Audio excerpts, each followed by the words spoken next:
clean green image. Good speech.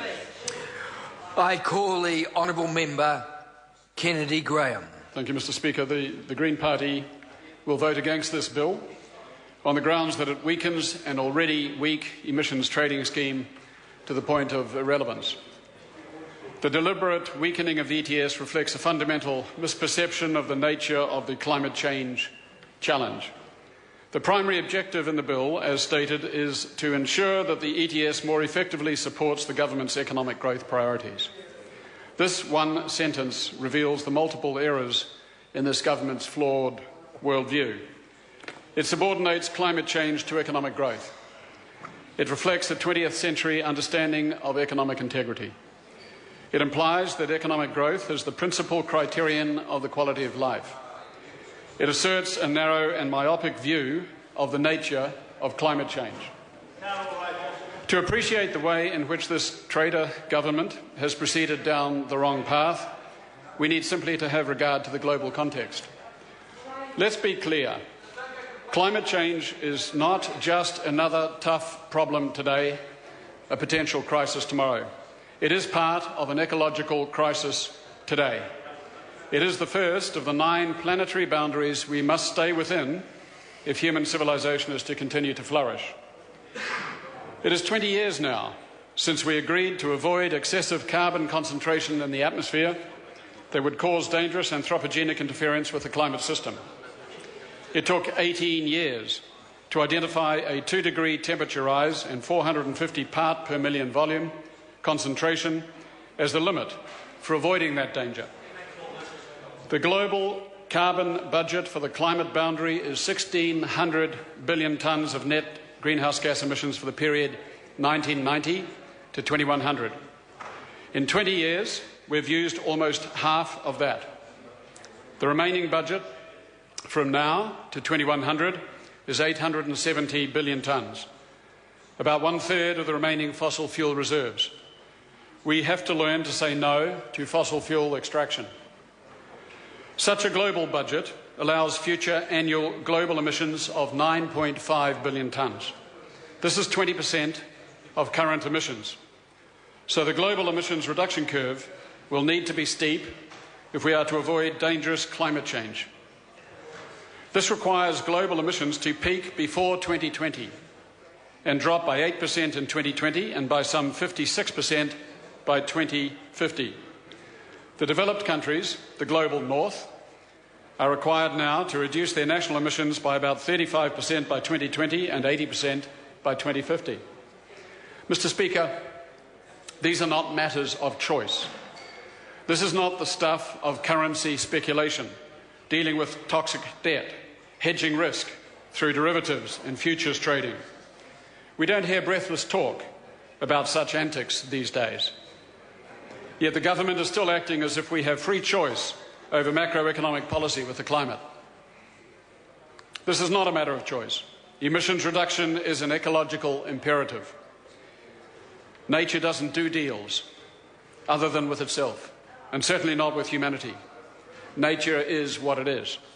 Human notions of choice will prove as ephemeral as a feather in an evolutionary storm if we court dangerous climate change.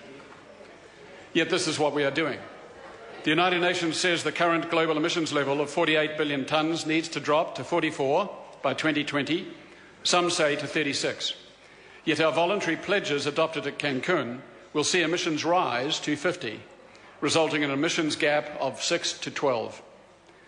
Clearly, the international community is failing to prevent dangerous climate change. So where does New Zealand stand? We are called upon to reduce national emissions by up to 40% by 2020 and 80% by 2050. What have we pledged? We have promised, conditionally, a midpoint of 15% by 2020 and 50% by 2050. It is simply not possible for New Zealand to achieve even these weak targets with the spineless market instrument it has fashioned for the purpose over these past 3 years. The 2020 midpoint of 15% means 51 million tonnes of net New Zealand emissions. The current projection for 2020 is 63, a reduction of 12 within the next 8 years. And for 2050, A 50% drop means 30 million tonnes, a reduction of 33 from today. These are significant reductions, yet they are nothing compared with what is required for the 2-degree boundary. An 80% reduction by 2050 would mean a drop from 63 to 13. How might we conceivably achieve this? Not by the 2008 Labour ETS, not by the weakened 2009 national ETS, certainly not by this limpid legislative construct masquerading as a model of responsibility and balance that is before us today. Today's bill will defer agriculture indefinitely, defer any increase in the price cap, defer the one-for-one surrender obligation, allow a greater switch from forestry to dairying, and enable importers to increasingly use dangerous synthetic gases. What remarkable steel-like resolve. We need a green plan for achieving the scale of reduction required. When National was busy moralising about the impossibility of achieving a 40% reduction by 2020, the Green Party was compiling a practical plan to do just that. The document, titled Getting There, identifies opportunities for reducing emissions across all sectors in ways that transcend the ETS. These supplementary measures include 5 million tonnes off electricity, 2 million off industrial and manufacturing fuels, 5 off transport, 3 off agriculture, and 22 through enhanced forestry sinks. All up, this totals 32 million tonnes off domestic emissions in 2020. The remaining 12 required to reach the 40% reduction would be met through the purchase of international credits. National have been disposed to cast aspersion on our plan. This absolves it, they believe, of the need to develop a plan themselves. Others have queried some of the details. That is fine. No doubt the details can be refined. We are dialoguing with experts as we go. The point is that the Green Party, alone in this House, has the foresight and the gumption to draft an ambitious and positive plan. It is possible to develop a plan for New Zealand that would allow us to achieve the national reductions required to do our fair share in avoiding dangerous climate change. The Green Party has prepared a draft. National complains about the inability of New Zealand to achieve deeper cuts. Its reasons are twofold. First, we have a large agricultural sector whose emissions are hard to reduce. Second, we have a high renewable portion of our electricity. This ignores the fact that both arguments were accommodated in the Kyoto allocations. So there's a limit to how often we can unveil this monument to inaction. It ignores the fact that comparable countries like Sweden and Ireland have reduced agricultural emissions by 10% and 7%, where New Zealand has increased by 16%. And here we are, trumpeting our determination to help the rest of the world reduce agricultural emissions through the Global Research Alliance. Nothing against the GRA, just don't use it as a smokescreen for inaction on agricultural reductions here that can be achieved now. The amount of cant that National has injected into the climate change methodology is breathtaking.